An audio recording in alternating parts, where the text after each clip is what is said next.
राधे राधे दोस्तों। आज हम आपको सुनाएंगे एक बहुत ही भक्तिमयी बुढ़िया की कहानी। अगर आप हमारे चैनल पर नए हैं तो प्लीज़ हमारे चैनल को लाइक करें, सब्सक्राइब करें और शेयर करें। बहुत समय पहले की बात है। एक गांव में एक बुढ़िया रहती थी। वह बहुत ही सरल थी, जो जैसा कह देता उसकी हर बात को मान लेती। घर में बेटा, बहू, नाती पोते सब थे। भरा पूरा परिवार था। बुढ़िया बहुत भोली भाली थी। दिन भर अपने नाती पोतों को खिलाती रहती थी और वो कभी किसी से कभी नहीं झगड़ती थी। उसका नियम था रोज मंदिर जाना और ठाकुर जी के दर्शन करके आना। सब पूछते बुढ़िया से कि बुढ़िया इतनी भोली थी, तो गांव के लोग उसे भोली ही कहने लगे। जब भोली मंदिर जाती तो लोग उससे पूछते कि मंदिर जाने से क्या मिलता है, तो भोली झट से कहती ठाकुर जी तो मिलते हैं। तो सब गांव वाले हंसते और भोली का खूब मजाक उड़ाते। भोली बेचारी किसी का बुरा नहीं मानती और हमेशा खुश रहती थी। एक बार की बात है, गांव के मंदिर के पुजारी को किसी काम से बाहर जाना था और उन्हें बाहर 2 दिन लगना था।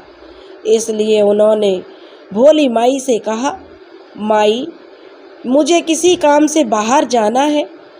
तुम ठाकुर जी से मिलने रोज तो आती हो, 2 दिन ठाकुर जी की पूजा कर देना और भोजन बनाकर उनको खिला देना। हम जरूरी काम से बाहर जाएंगे और 2 दिन मंदिर में ही आप रह लेना और अपने ठाकुर जी के साथ यहाँ पर पूजा पाठ करना। भोली बुढ़िया मान गई। कहने लगी, ठीक है पंडित जी, जैसा मुझसे बनेगा वैसा खिला दूंगी। 2 दिन की ही तो बात है। बुजुर्ग महिला थी भोली।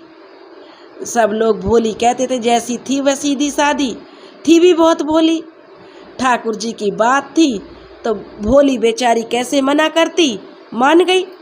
सोचने लगी, रोज मिलने तो जाती ही हूँ, भगवान की मूर्ति नहीं इंसान की तरह समझती थी। वह कभी नहीं समझती थी कि भोली ये भगवान की मूर्ति है। वह तो इंसान की तरह ही उन्हें पूजती थी। हमेशा पुजारी जी से कहती थी, आप बहुत काम करते हो पुजारी जी। भगवान को रोज नहलाना, कपड़े पहनाना, फिर भोजन बनाकर खिलाना। भगवान से कह दो ना अपना काम खुद करें।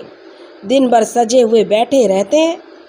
पुजारी जी जानते थे ये तो बेचारी बुढ़िया बड़ी भोली है, इसको कैसे समझाया जाए। पुजारी जी भी हंसकर रह जाते थे। पुजारी जी भोली को मंदिर की जिम्मेदारी सौंप कर चले गए। अब बेचारी बुढ़िया, जो भोली बुढ़िया थी, बाल्टी पानी की भरी और बोली, ठाकुर जी जल्दी आ जाओ और अपने आप नहा लो, क्योंकि मेरे बस की इतना नहीं है करना, मैं ठहरी बूढ़ी औरत। ठाकुर जी ने आकर स्नान कर लिया। फिर भोली ने कहा, कपड़े भी पहन लो जल्दी से, और ये चंदन रखा है इसे भी लगा लो। ठाकुर जी ने सब काम स्वयं ही कर लिए। अब भोली माई रसोई बनाई, थाली परोस दी और कहा कि जल्दी से आ जाओ ठाकुर जी, भोजन कर लो। ठाकुर जी ने भोजन कर लिया। फिर भोली ने बेचारी ने साफ सफाई की तो बहुत थक गई तो बोली, ठाकुर जी अब सो जाओ। ठाकुर जी सो गए और भोली भी वहीं बैठ गई। जब ठाकुर जी सो गए तो वह भी अपने आराम करने के कमरे में चली गई। इसी तरह 2 दिन बीत गए। पुजारी जी जब मंदिर आए तो भोली से पूछने लगे, माई हमारे ठाकुर जी की सेवा अच्छी तरह से तो की थी ना। भोली माई बोली, पुजारी जी हमने तो ठाकुर जी को बस भोजन बनाया, ठाकुर जी ने अपने सारे काम स्वयं कर लिए। हम हो गए बूढ़े, अब इतना काम कैसे करते। भोली माई की जब बोल रही थी कि हम थक गए हैं और अब अपने घर जा रहे हैं, तो पुजारी जी को भोली माई की बात पर विश्वास नहीं हुआ। वे बोले, भोली माई 1 दिन और काम कर दो, क्योंकि हम भी बाहर से आए हैं, थक गए हैं, फिर तुम चली जाना अपने घर। क्योंकि 2 दिन बाहर रहे थे तो थक गए, इसलिए थोड़ा आराम कर लेंगे। तो भोली माई बोली, ठीक है भोली मान गई। भोली फिर वैसे ही ठाकुर जी को बुलाने लगी जैसे पहले बुलाया था। पुजारी जी को तो देखना चाह रहे थे कि भोली माई झूठ बोल रही है या सच, क्योंकि झूठ तो वह बेचारी बोलती नहीं थी, क्योंकि बहुत सरल व्यवहार की थी, सीधी सादी थी।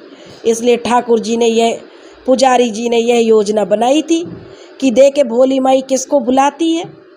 अब भोली माई ने जैसे ठाकुर जी को आवाज़ लगाई, ठाकुर जी अपने आप आए, स्नान करने लगे। जैसे ही पंडित जी ने ठाकुर जी के दर्शन किए, उनकी आंखों से आंसू बहने लगे। भगवान तो अंतर्ध्यान हो गए। अब पुजारी जी भोली माँ के चरणों में गिर पड़े और कहने लगे, भोली माई, तुमने आज मुझे भगवान के दर्शन करा दिए, तुम तो धन्य हो मैया। मैं इतनी सेवा की भगवान की, परंतु मेरी सेवा में विश्वास की कमी थी। आज मेरी आंखें खुल गईं। ऐसी भोली मैया की कहानी। भोले के भगवान होते हैं, उन्हें छल कपट नहीं भाता। वे तो सीधे साधे निश्चल लोगों से ही खुश रहते हैं और उनकी एक पुकार पर दौड़े चले आते हैं।